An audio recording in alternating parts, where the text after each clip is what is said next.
Even MIT couldn't solve this equation, Miss Tate. Let's see if the genius they call you is real or...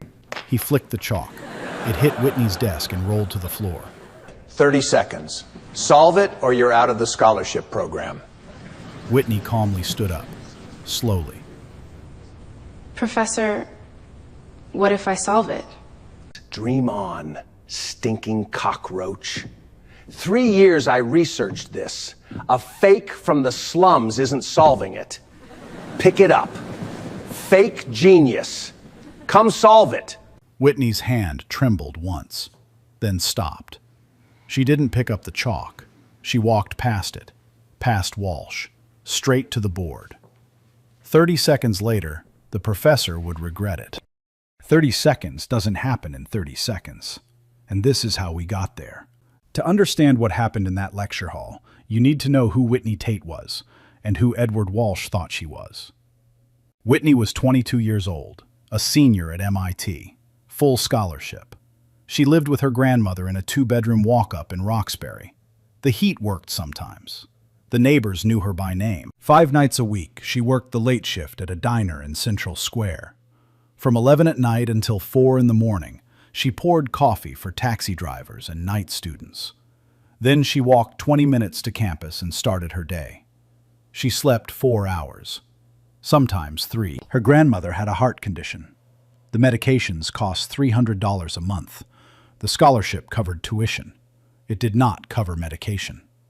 It did not cover groceries. It did not cover the rent on the walk-up in Roxbury. So Whitney worked, and she studied. And she did not make excuses. She made math. 3 months before that colloquium, the Journal of Number Theory had published her undergraduate thesis.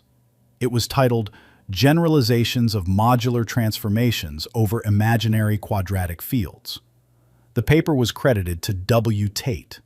No first name, no photograph. Most of the math department had skimmed the abstract. A few had read the introduction. Almost none of them knew the author was the quiet black girl in the 3rd row.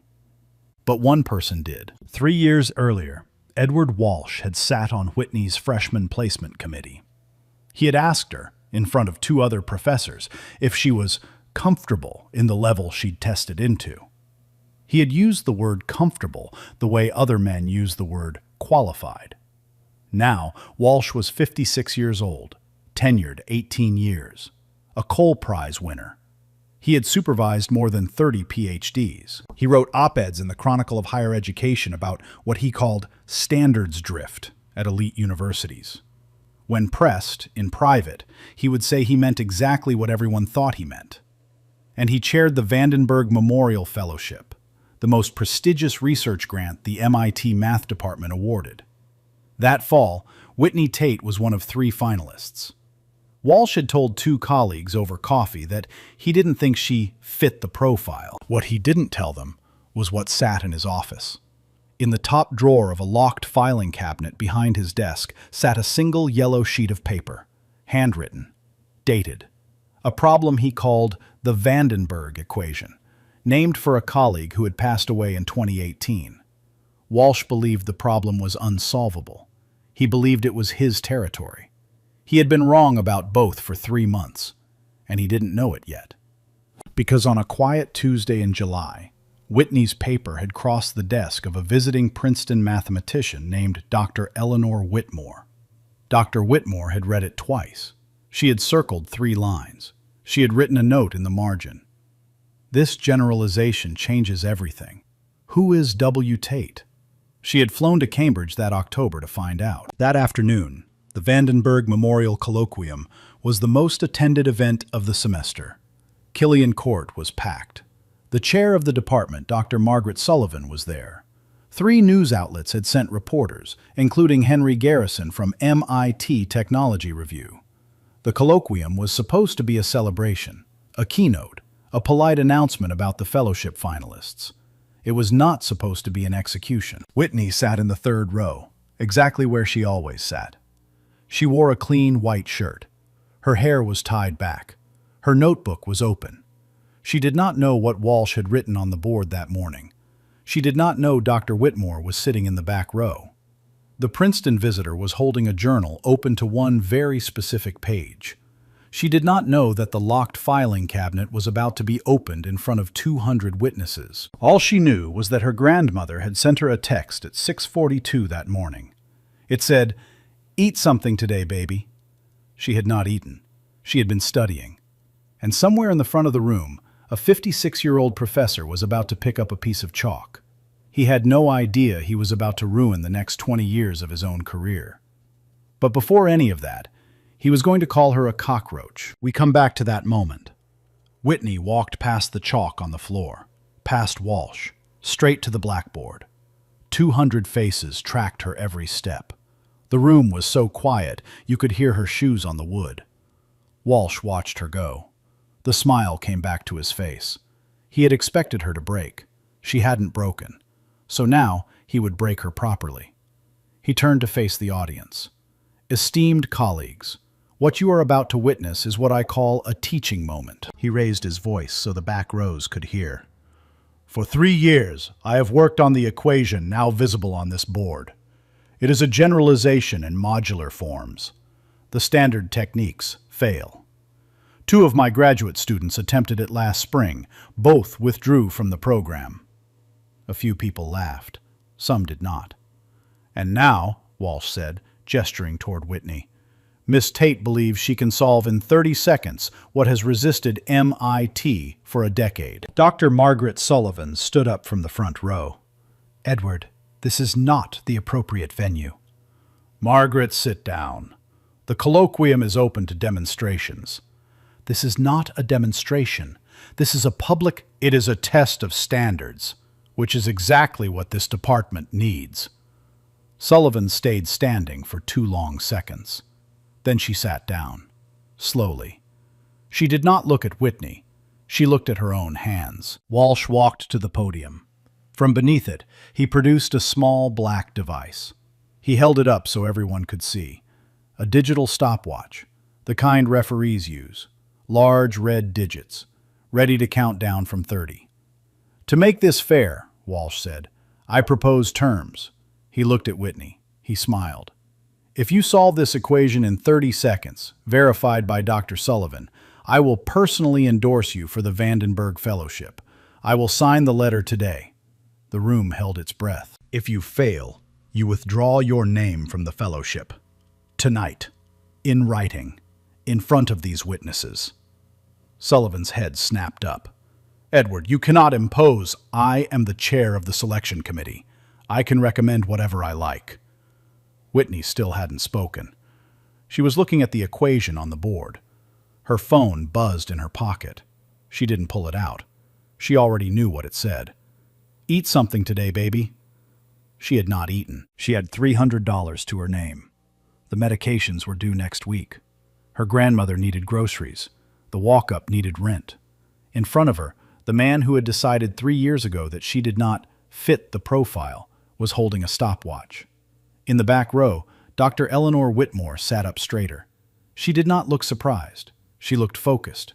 Her right hand rested on a journal in her lap. The journal was already open to a specific page. Whitney turned slowly. She faced Walsh. "I accept." The room exhaled. "Set the clock, Professor." Walsh's smile grew. He thought he had won. He pressed the button. The red digits lit up. 30. He did not know that Whitney had already seen the answer. She had seen it the moment she walked up to the board. She had not picked up the chalk yet because she wanted Walsh to keep talking. She wanted him to dig the hole a little deeper. What had Whitney seen on that blackboard that the professor with 20 years of authority had missed? Whitney did not move toward the chalk. She stood at the blackboard. Her eyes traced the equation from left to right, then back again. Then she paused on a single symbol on the 3rd line. The clock dropped to 29, 28, 26. Walsh folded his arms. "Tick-tock, Miss Tate." She did not respond. The room began to murmur. A student in the 2nd row checked his watch. Sullivan looked down at her hands again. In the back, Dr. Whitmore did not move at all. She was watching Whitney's eyes. The clock hit 15, then 10. Walsh started smiling. The smile grew. "This is what I expected. Let the record show. The clock hit 5, 4, 3. Whitney stepped to the side of the blackboard. She walked the length of the equation, slowly, like she was reading a sentence she had read before. The clock hit 0. The buzzer sounded. Walsh raised his arms. There it is. Miss Tate, by the terms you accepted, you are now formally Professor. It was the first word Whitney had spoken since she'd accepted. Walsh stopped. There's an error on the board. The room went quiet. Walsh's smile froze. Excuse me? Whitney turned to face him. Her voice did not rise. Third line, the middle term. You have a plus sign. She paused. It should be a minus. 200 faces turned to the equation. Most of them couldn't read the symbols, but they could read Walsh's expression. His jaw tightened. A stylistic choice. The structure stands. No, sir, it doesn't. Whitney walked over to where the chalk had landed on the floor. She bent down. She picked it up, held it in her hand. She did not walk back to the board, not yet. She faced the room instead. The equation Professor Walsh wrote belongs to a class of problems in modular form theory. Every problem in that class has a standard structural form. A pause. In the standard form, the third term carries a minus, not a plus. It is not a stylistic choice. It is a load-bearing sign. She turned to Walsh. With your plus sign, the left side of the equation factors out completely. It collapses into a trivial identity. Trivial? Walsh's voice was sharp now. You're telling me... I'm telling you that as written, your equation isn't a hard problem. It isn't a problem at all. It says 0 equals 0. A laugh broke out from somewhere in the back row. Short, sharp. Then it was gone. Sullivan put a hand over her mouth. Walsh stepped forward. His voice was low now. I'd like to see you demonstrate that claim. On the board. Now. Of course. Whitney walked to the second blackboard. She picked up the chalk. She did not hurry. What happened over the next 90 seconds was simple. She didn't show every step. She didn't need to. She wrote 4 lines. In line 1, she rewrote the equation in its general structural form. In line 2, she factored the left side, just as she said it would. The factoring took one substitution. Anyone in the room with a graduate degree in number theory could follow it. In line 3, the entire expression collapsed. Both sides reduced to a single identity. In line 4, she wrote, 0 equals 0. She set the chalk down on the tray. She turned around. As written, Professor, the equation is correct, but it asks nothing. It is a typo dressed up as a problem. Silence. Then someone clapped. Once. A graduate student in the third row. He realized what he'd done and stopped, embarrassed. But the damage was done. A second person clapped, then a third. It was not applause for Whitney. Not yet. It was the sound of 200 people understanding, all at once, what they had just witnessed. A professor with a Cole Prize on his wall had written an equation specifically to embarrass a 22-year-old black woman, and he had embarrassed himself first. Walsh's face had gone from red to white. He walked to the board. He stared at the 4 lines Whitney had written. He could not refute them. He could see them. The equation he had written specifically to humiliate her had been an embarrassment to him from the moment he wrote it. For a long moment he said nothing. Then he turned to face the audience. He smiled. The smile was thin and tight. It did not reach his eyes. A clever catch, Miss Tate. I will grant you that. But this was the warm-up. The actual demonstration begins now. He walked to the front row. He bent down. He reached into his briefcase. The room leaned forward. He pulled out a single sheet of paper. It was yellowed at the edges, handwritten in old ink, dated in the corner. He held the sheet up so the room could see. 3 years ago, Walsh said, a colleague of mine, Professor Vandenberg, passed away. He left behind a problem he had been working on for the last decade of his life. I have continued that work in his memory. His voice steadied. He was finding his footing again. This is the real Vandenberg equation. It is not in any textbook. It is not published anywhere. It has not been solved by anyone in this department, including myself." He looked at Whitney. "If you can find a typo in this one, Miss Tate, I will be very impressed." He turned. He walked to a fresh section of blackboard. He picked up the chalk. He uncapped his pen for the marginal notes, and he began to write. What was on that yellow sheet of paper that Walsh had been hiding in his office for 3 years? The chalk moved across the board. Walsh wrote in his own handwriting now. He was no longer reading off the yellow sheet. He had this problem memorized. It took him nearly 2 minutes to finish writing it. When he was done, the blackboard held a dense set of expressions across 4 lines. Variables on top of variables. Greek letters layered over Latin ones. The kind of problem that would make a graduate student close their laptop and go for a walk. The room had gone still. Walsh stepped back. He admired his own work. "This," he said, "is what real mathematics looks like, not parlor tricks." He turned to Sullivan. "Margaret, I propose we use the same stake." Sullivan stood up again. This time, she did not sit down. "Edward, you have already humiliated this department once today. I will not allow you to— If she solves it, I endorse her for the fellowship. If she does not, she withdraws. Same terms, same witnesses." "Edward, I accept." It was Whitney. She was standing next to the new equation. Sullivan turned. "Miss Tate, you do not have to—" "I accept the terms, Dr. Sullivan. Thank you." Whitney's voice was calm. Her face was calm. The room was not calm. In the back, Dr. Whitmore quietly opened the journal in her lap. She turned to a page she had marked.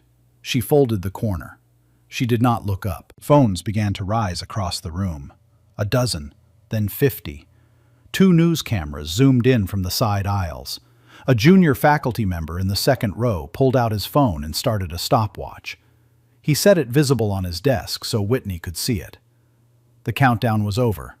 The new test had no deadline. It had something worse. The patience of an entire auditorium watching her think. Walsh stepped down. He took a seat in the front row. He crossed his legs. He was smiling again. But his right hand, the hand holding the yellow sheet, was trembling. Just slightly. Most people couldn't see it. Whitney could. She picked up the chalk. She walked along the length of the equation. She did not say anything. For 30 seconds, she did not say anything. The room held its breath. Somewhere in the third row, a phone made a small notification sound. The student silenced it without looking. Hold up. 3 years this guy hid that problem in his desk, then dropped it on a 22-year-old just to humiliate her. That's not a test. That's a setup. And he has no idea who he just picked. Whitney walked back to the start of the equation. She studied the first line, then the second, then the third. She paused. Her head tilted just slightly. The way a person tilts their head when they hear a song they recognize but can't quite place. She remembered something. 3 years earlier, in the basement of a community center in Roxbury, a man named Dr. Calvin Booker had drawn a problem on a whiteboard. Whitney had been 16 years old. She had been the only girl in the room. Booker was a retired math teacher. He had taught at the local high school for 31 years. He had never published. He had never been famous.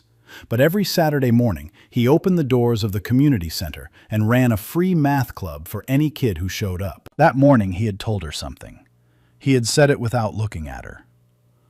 "Whitney, when the front door is locked, walk around the back." Whitney looked at Walsh's equation. She saw the front door. It was the standard approach, the method any graduate student would reach for first. The method Walsh had clearly anticipated. The method that would have her stuck at the board for an hour while the audience grew restless. The standard approach would not work, but the back door was hiding in plain sight. It was sitting on the third line, a specific configuration of 2 terms that, under one substitution, could be reframed as something else entirely, something older, something solved. She set the chalk against the board. She began to write. The room exhaled. And in the back row, Dr. Whitmore turned to a colleague seated beside her and whispered something. The colleague's face changed. He looked at the equation on the board. He looked at Whitney. He looked back at the journal in Whitmore's lap, and he reached for his phone. What did Dr. Whitmore see in that journal that the rest of the room could not? Whitney started at the leftmost board. She would not solve the equation in one motion. No one could. The problem was too dense. So she did what every great mathematician does first. She decomposed it. She broke the equation into 3 substructures. She wrote each one on a separate board. The first substructure looked clean. A modular form transformation. Textbook. The second substructure was harder. It involved a parameter that didn't reduce under the standard methods. The third substructure was where the trap lived. Whitney didn't know that yet. She would in 9 minutes. She started with the first. Her chalk moved fast now. Symbols filled the leftmost board. In the audience, a graduate student in the front row leaned forward. "What is she doing?" he whispered. His colleague did not answer. He was watching the board. 2 minutes passed. Whitney finished the first substructure. She drew a clean box around the final expression. It was a mini victory. The first piece of the problem now had a known reduction. She moved to the second board. Walsh shifted in his seat. He uncrossed his legs. He could see what she was doing. He had not expected her to attack the problem this way. The standard graduate school approach was to push through the equation as one long chain. The decomposition method took longer to set up, but worked better on complex structures. He had not taught Whitney to think this way. Someone else had. He didn't know who. And that bothered him more than he wanted it to. Whitney started on the second substructure. She tried the standard method first. It was the obvious move, the one any examiner would expect. It did not work. She stared at the board. 3 of her lines collapsed into a contradiction. She erased them. The audience murmured. Walsh smiled wider. Whitney did not look at him. She tried a second method, a common alternative. It also did not work. 4 more lines erased. The chalkboard had a thin layer of dust on it now. Whitney's right hand was white to the wrist. There was a smudge on her cheek where she had wiped sweat with the back of her hand. She did not notice. A junior faculty member in the second row glanced at his stopwatch. He turned the phone toward his neighbor. 8 minutes had passed. "Take your time, Miss Tate." It was Walsh from the front row. His voice was warm now, almost paternal, the kind of voice a coach uses on a player he expects to lose. "We've waited a decade. We can wait an hour." A few people in the back laughed. Some did not. Whitney did not turn around. She stepped back from the second board. She studied it. The standard method failed. The common alternative failed. The textbook had 3 more options. She could already see that none of them would work either. That was the moment she remembered her own paper. The undergraduate thesis. The one Walsh had passed with the margin note, "Ambitious, will not generalize." In that paper, she had introduced a substitution technique. It was not in any textbook. She had derived it herself 2 years earlier. She had been sitting at the diner counter at 3 in the morning. A customer was sleeping in the booth behind her. The radio was playing low. She had been writing on the back of an order pad. The first version of the substitution had taken her 4 nights. She had thrown out 15 drafts. She had slipped the final version into her backpack on a napkin and walked the 20 minutes back to Roxbury through the snow. She had used that substitution to solve a class of problems no one had solved before, including, possibly, this one. She raised the chalk. She erased the second board completely. The audience reacted. A wave of small sounds, confusion, doubt, sympathy. Walsh laughed once, loudly. Whitney didn't hear him. She wrote her own substitution at the top of the board. Then she ran the second substructure through it. The parameter reduced. Clean. Mini victory number 2. In the back row, Dr. Whitmore made a small sound in her throat. Not quite a laugh, closer to recognition. In the front row, Walsh's face changed. He recognized the technique. He had read that paper. He had been on the committee. He had told 3 colleagues that summer that the technique was interesting but limited and would not generalize beyond toy examples. Whitney was using it to solve his decade-old problem. His right hand tightened on the yellow sheet. Whitney had to keep going. The second substructure had subparts. She worked through them. One reduced. Then a second reduced. Then she made a sign error. She didn't catch it for 2 lines. When she did catch it, she froze. Her shoulders dropped, just slightly. She erased 2 lines. She rewrote them. A small murmur went through the audience again. Walsh leaned forward. His face was tight with something that almost looked like hope. Whitney took a breath. She kept going. She finished the second substructure. She drew a box around it. It was rougher than the first, but it was done. She moved to the third board. The clock on the junior faculty member's phone read 11 minutes. The audience had been silent for the last 4. They were not bored anymore. They were not impatient. They were watching a person work.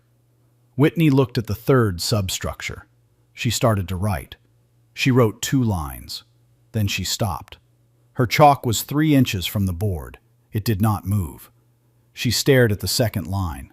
She did not write anything else. She did not move. For a long 10 seconds, the room watched her not move. Walsh, who had been smiling, stopped smiling. In the third row, a phone slipped slightly in someone's hand. They caught it without looking. They were not breathing. Something had happened on that board. Something Whitney could see. Something Walsh could see now too. But no one in the audience knew what it was. Sullivan stood up halfway, then sat back down. Dr. Whitmore, in the back, leaned forward in her seat. She closed the journal in her lap. Slowly. Whitney lowered the chalk. She turned away from the board. She walked to the side of the lecture hall. She did not say anything. She did not look at Walsh. She did not look at the equation. She put her hand against the wood paneling of the side wall. She closed her eyes. For 5 seconds, she did not move. In the front row, Walsh sat very still. His right hand, the one that had been trembling earlier, was now completely still. He looked at the third substructure on the board. His face went pale. What had Whitney just seen on that blackboard? And what was Walsh now realizing, 12 minutes too late? Dr. Whitmore stood up. She did not move toward the front. She did not raise her voice. She simply stood in the back row, holding the journal in her right hand. Margaret? The room turned. Sullivan looked up. I think we should pause this demonstration. Walsh stood up immediately. Dr. Whitmore, with respect. Margaret, please come look at this. Sullivan crossed the room. She did not look at Walsh. She did not look at Whitney. She walked to the back row and stopped in front of Whitmore's seat. Whitmore handed her the journal. It was already open. The corner of the page was folded. Sullivan looked at the page. She read for 10 seconds. Then she read it again. Her face went still in a particular way. It was the stillness of someone who has just understood something they cannot un-understand. She looked up. She looked at Walsh. Edward, where did you say this problem came from? Walsh's voice rose. Margaret, that is irrelevant. Edward. It is a private extension of Professor Vandenberg's unpublished work. I have already explained. Edward. The problem on that blackboard appears to be a direct transformation of a result published 3 months ago in the Journal of Number Theory, she paused, by W. Tate. The room went silent. Walsh's mouth opened, then closed, then opened again. That is a coincidence. The structures are only superficially similar. It is the same generalization, Edward, with 1 substitution reversed and 3 variables renamed. Sullivan's voice was steady. You wrote a problem on this board and told 200 people you had been working on it privately for 3 years. You then asked one of your own undergraduates to solve it, in front of witnesses. Knowing the technique she would need was the technique she had already published. A pause. And you sat on her thesis committee. Walsh's face was white now, whiter than when he had seen the third substructure on the board. This is a misreading. Anyone who actually reads the technical literature would see that my formulation is original. The word came from Whitney. She had opened her eyes and turned away from the wall. She was standing at the side of the lecture hall, looking at Walsh. Walsh did not answer her. He turned to Sullivan instead. Margaret, the terms of the demonstration still stand. She has not solved the third substructure. Let her finish. Let her prove she did not just memorize her own result. Sullivan looked at Whitney. Miss Tate, you do not have to continue. Whitney walked back to the blackboard. She picked up the chalk. Dr. Sullivan, I would like to finish. She turned to face Walsh. What did Whitney see in his face that made her decide to keep going? Whitney turned to the third substructure. She picked up where she had left off. 2 lines were already on the board. She extended to a third. Her hand was steadier than it had been 5 minutes ago. She had Sullivan on her side now. The fraud had been named. The room understood what had happened. But Walsh was still in the front row, and Walsh was watching every stroke of her chalk. She wrote the 4th line, then the 5th, then the 6th. On the 6th line, she made a mistake. It was a small mistake, a coefficient in the middle of a substitution. She dropped a factor of 2, the kind of error a tired person makes when 200 people are watching their hands. She didn't catch it. She wrote another line. The error propagated. She wrote one more. Walsh stood up. There. He pointed at the 6th line. There. Right there. The technique fails. As I said in committee, the substitution doesn't generalize past a single parameter family. Sullivan stepped forward. Edward, sit down. Margaret, look at the board. She has propagated an error through 3 lines. This is exactly what I... Whitney looked at the 6th line. She saw the dropped coefficient. Her stomach dropped. Her hand began to shake. She was 22 years old. She had slept 3 hours. She had not eaten since dinner the night before. She had $300 in her checking account and a grandmother who needed medication, and she had just made an error in front of 200 people. Walsh kept talking. She did not hear the words. She heard other words instead. She heard the guidance counselor in her junior year of high school who had suggested she consider a more realistic major. She heard the calculus teaching assistant who had graded her midterm twice, just to be sure. She heard the admissions officer who had asked her if she was sure she wanted MIT. She heard the professor in her sophomore year who had told her, after class, that she spoke very well for a girl from her neighborhood. She heard every voice, all at once. Her hand stopped shaking. It went still. She set the chalk down on the tray. The room read it as surrender. A long exhale went through the auditorium. Walsh stopped mid-sentence. His face shifted. The smile came back. Dr. Sullivan, by the terms, take a breath, Miss Tate. The voice came from the back of the room. Dr. Whitmore was standing again. She had not approached the board. She had not raised her hand. She simply stood, in her seat, with her arms at her sides. Take a breath, and trust what you saw first. Whitney did not turn around, but she heard it. She heard another voice on top of it, her grandmother's voice, from a phone call 6 weeks earlier, when Whitney had cried into the receiver about a paper rejection. You don't owe them small, baby. Whitney closed her eyes. She did not see the error on the board. She saw the equation as it had looked the moment she first walked up to it. She saw the entire structure, all 4 lines, all 3 substructures. And she saw what she had seen in the first 30 seconds, before the textbook methods, before her own substitution, before the obstacles, before any of it. She had seen an isomorphism, a reframing of the problem into a completely different mathematical space, a space where the answer was already known. She had seen it, and she had dismissed it, because it had looked too simple. She had walked the long way around for 12 minutes, trying to prove herself with the harder path. She did not need the harder path. She opened her eyes, she picked up the chalk, and she walked to the next empty blackboard. What was Whitney about to do that no one in the room had seen coming? Whitney walked back to the first blackboard. She picked up an eraser. She did not look at Walsh. She started erasing. The first board went blank, then the second, then the third, then the fourth. Every line she had written for the last 12 minutes was gone. The chalkboards were dark and clean, the air filled with chalk dust. The audience exhaled in confusion. Some leaned forward, some pulled out their phones again. A faculty member in the third row whispered to his neighbor, "What is she doing?" His neighbor did not answer. Walsh stood up.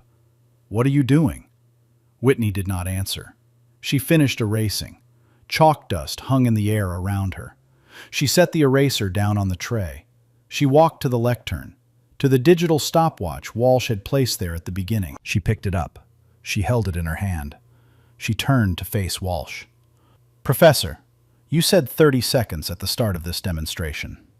A pause. "May I have it back?" Walsh blinked. The question was so unexpected that he answered before he could think. "Yes, fine. Take the 30 seconds. It changes nothing." He sat down. Whitney walked to the front of the auditorium. She set the stopwatch down on the lectern. She turned it so the audience could see the red digits. She reset it to 30. She walked back to the leftmost blackboard, now empty. She picked up a fresh piece of chalk. She turned her back to the board. For 5 seconds, she did not move.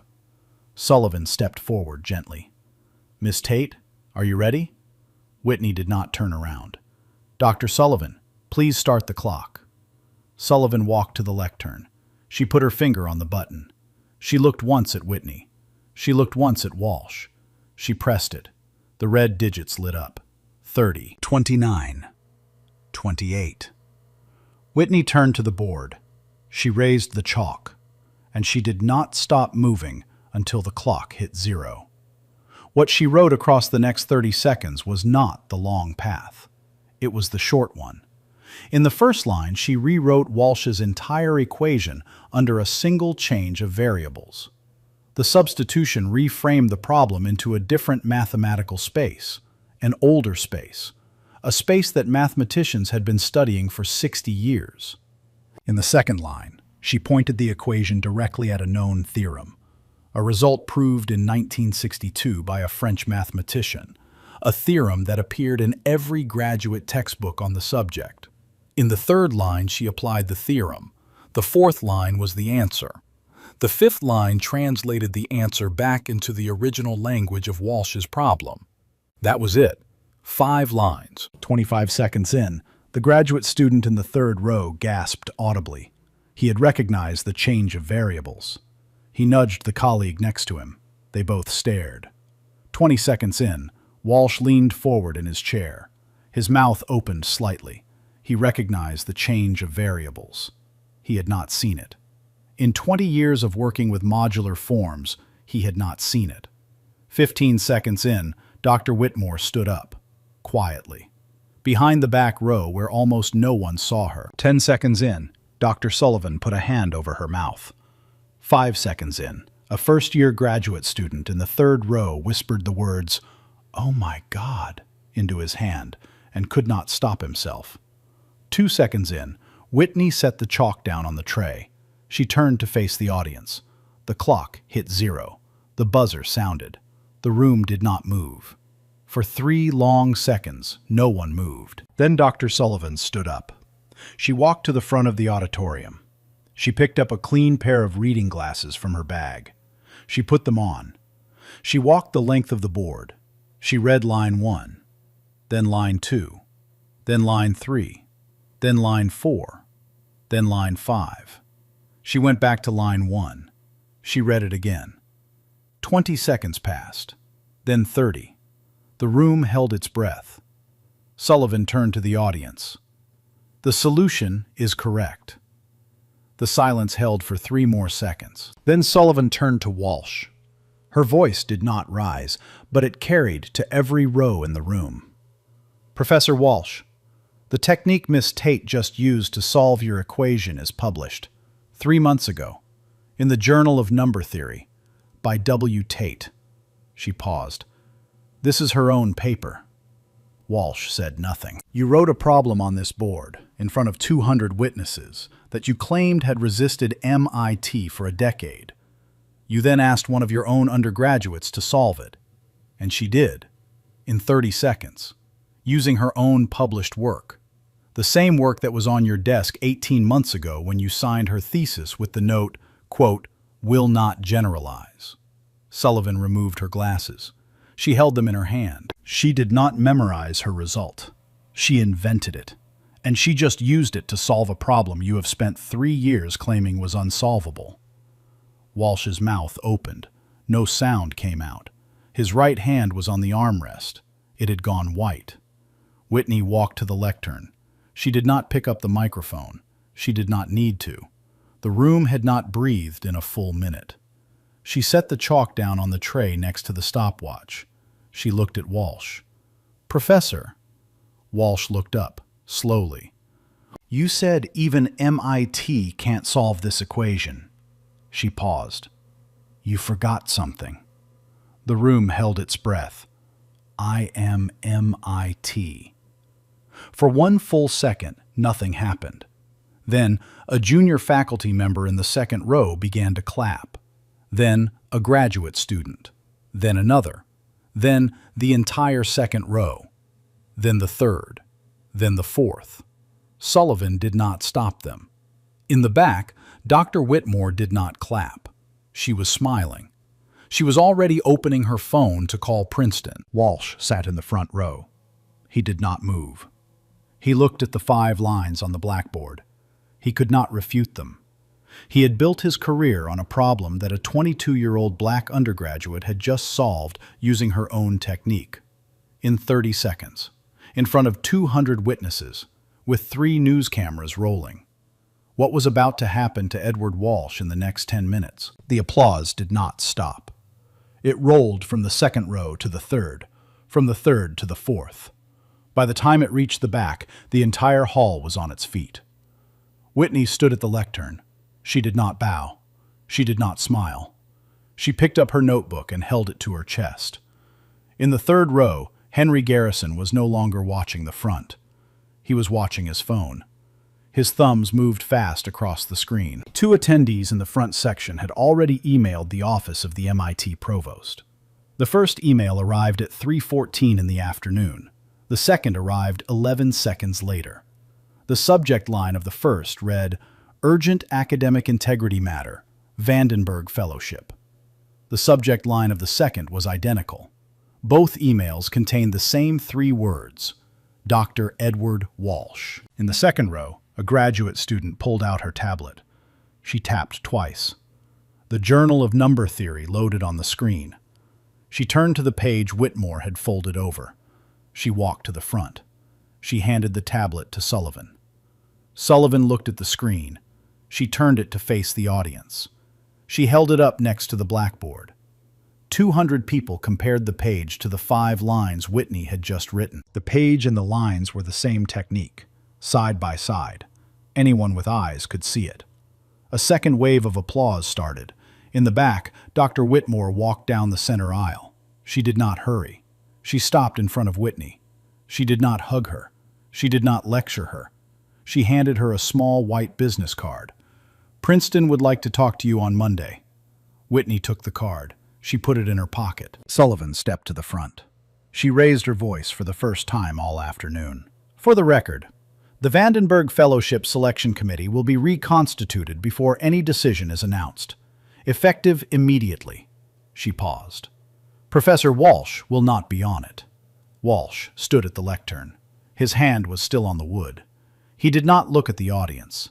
He looked older than he had 20 minutes ago. What was in the email that had just been forwarded to the dean of the School of Science? The hall emptied slowly.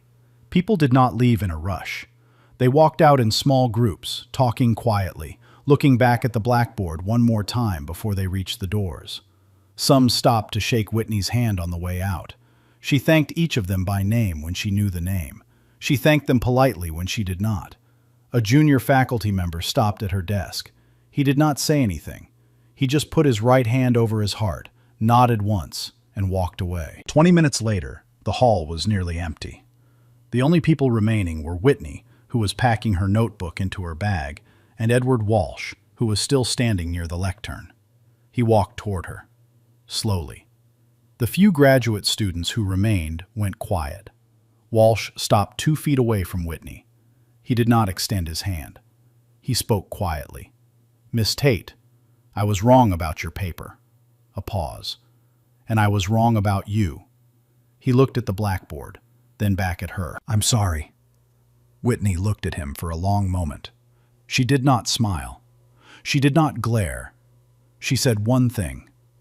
"Read it next time, Professor." She zipped her bag. She walked past him. She walked up the aisle. She pushed open the heavy wooden door of Killian Court. The cold Cambridge afternoon hit her face.